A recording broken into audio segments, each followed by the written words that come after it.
With thanksgiving, I'll be a living sanctuary for you. Beautiful, beautiful. You may be seated. Well, here we are.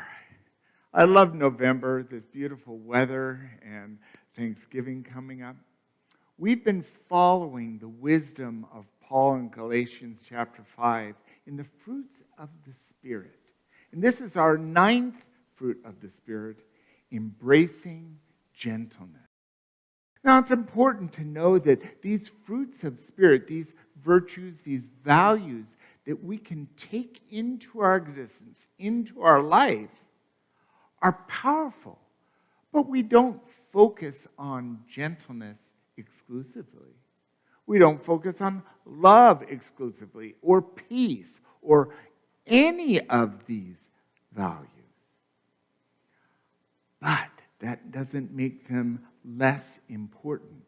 In fact, I see this fruit bowl of great values to be so important. Now, we've identified the peach to go along with gentleness, and I must say I love Texas peaches. And I have to say, when I'm eating a Texas peach, it's like, don't interrupt me. I'm having a moment. And there I am just eating it over the sink because the juice is going all over the place. And it is a full experience, and one we do in gentleness. So we might remember peach as we put this into our cornucopia of the fruits of Spirit. And let's find out just how important gentleness is. Now, I turn to the Bible first because Scripture has importance. And Psalms 18:35, plain and simple, says, "Thy gentleness hath made me great." Do you want greatness in your life? Do you want to feel that life is exactly how you want it to be right now? Then it could be gentleness is what we need to call forth to find that greatness. Could it be that simple? I wonder. St. Francis de Sales says, "Nothing is so strong as gentleness. Nothing so gentle as real strength." So what is this real strength? Well, how does it look? Where do we find it? If nothing is stronger than gentleness, then where do we find that strength? I would say we find that greatness within.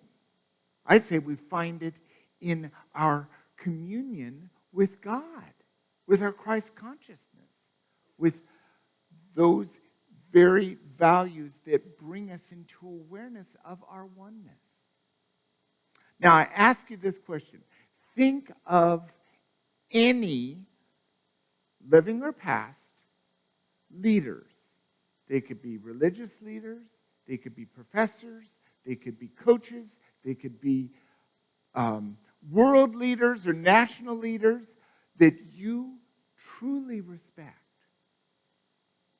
Now, in thinking of those people, would you say gentleness is one of their attributes? I'd say it's across the board. We certainly know that our master teacher Jesus, one of his major virtues was his gentleness. Many times when you see a sculpture of Jesus, he's holding a lamb. And that's holding a lamb as an emblem of his gentleness for all life.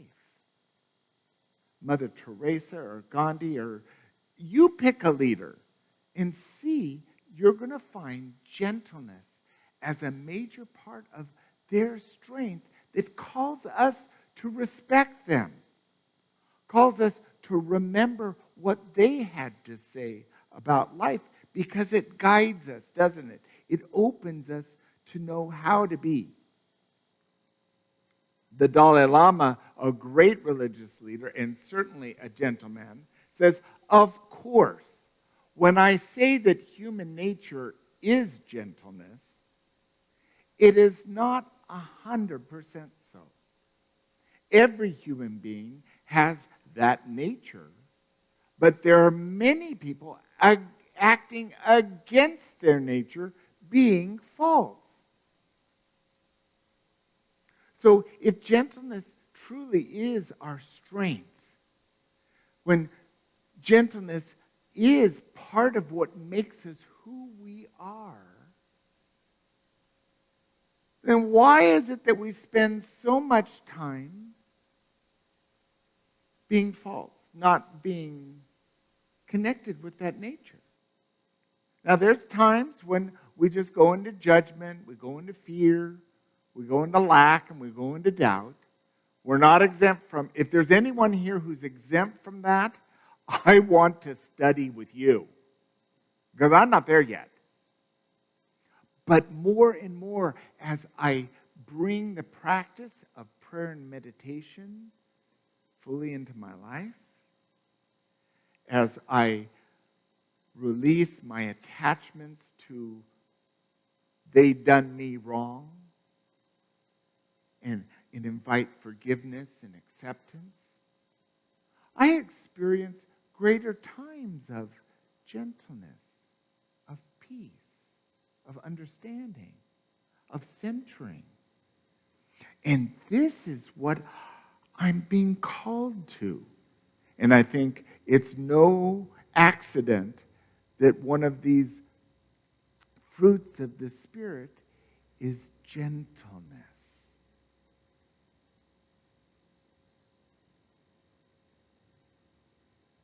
If we're trying to communicate something to another, if we communicate it with gentleness, it's more likely they're going to be able to hear than if we're trying to jam our ideas down their throat. Never quite comfortable, especially on the receiving end. But it's not good for us either. Pema Chodron is an American, a Buddhist monk, and a great author. She says, there's nothing more important on our spiritual path than developing gentleness to oneself. Well, there it is. I think when it comes down to each one of these fruits of the Spirit, it's really an inside job. It really is finding it in us. And we know that if we want to be an active, living, bright light in the world, we've got to own it ourselves. And so developing that gentleness within us, it's linked to how are we doing with our spiritual path? How are you doing? Do you pray and meditate every day? Do you take some time out to set aside the outer world and listen to the inner world? And if gentleness truly is our strength, that means gentleness is our foundation. And in wholeness, we can come home to that peace, to that understanding, to listen. Now, if you're really listening, that means like you open your hearing channel and you're listening, you're not processing what you're going to say next, but you really listen, it's gentle. We don't have to work to listen. We allow it in. And then we can respond, hopefully in gentleness. Neil Donald Walsh is another writer, and he gives us a little recipe. It says, when gratitude replaces judgment, peace spreads through your body. Gentleness embraces your soul, and wisdom fills your mind. So if you want wisdom to be in your mind, where do you start? Gratitude. Saying thank you. Being grateful for everything in our life. Does that mean I have to be grateful to someone who stepped on my toe? Do I have to be grateful because there's chaos or a diagnosis or something that's chaos? Yes. Because from a place of gratitude, we're open to the opportunity to invite God to guide us through it, to guide it for healing, for wholeness. And that replaces our judgment. And that judgment is that kind of judgment of, you're wrong. I criticize you. I judge you. And that separates us from the outside world. It doesn't bring us into it. But gratitude, thank you. I'm so glad you yelled at me. It's giving me the opportunity to stop, to listen inside, and say, tell me more. Tell me more. Because if you've got this much energy, I want to hear what you have to say. Then we experience peace. Then our whole body experiences peace. And that peace is a gentleness that down to the very soul of our being, we're in the right place. We're in the right place at the right time with the right people right now. And then wisdom appears. Last week we talked about faith as being that marriage between our thinking and our feeling natures. So we've already got our thinking and our feeling combined in partnership. This allows our heart, our soul in gentleness to infuse our thoughts, our beliefs. Now, how is that different from just going along your day and just doing autopilot with all that you think and do? It's different. And spiritual practice takes work. It's not just, it is available, but there's so many distractions in the outer world.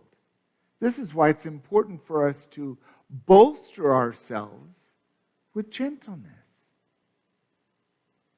peace. I want to close this talk with this wisdom from Thomas Merton, a monk who I've read his work for years.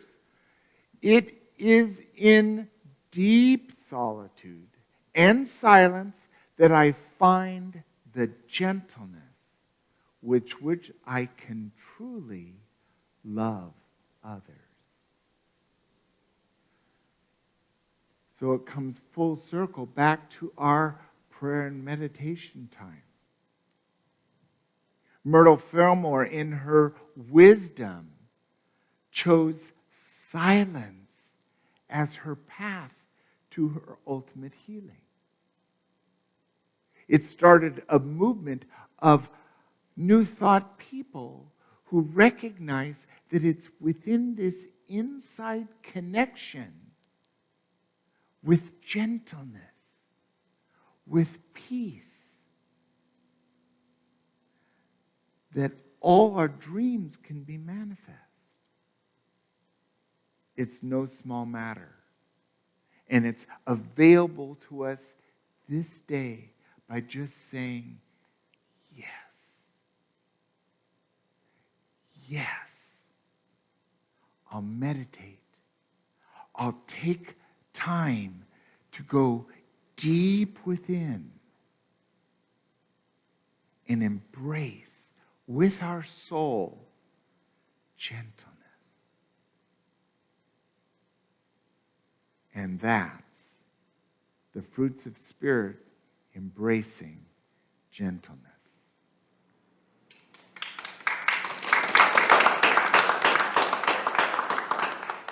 Thank you. Your faith.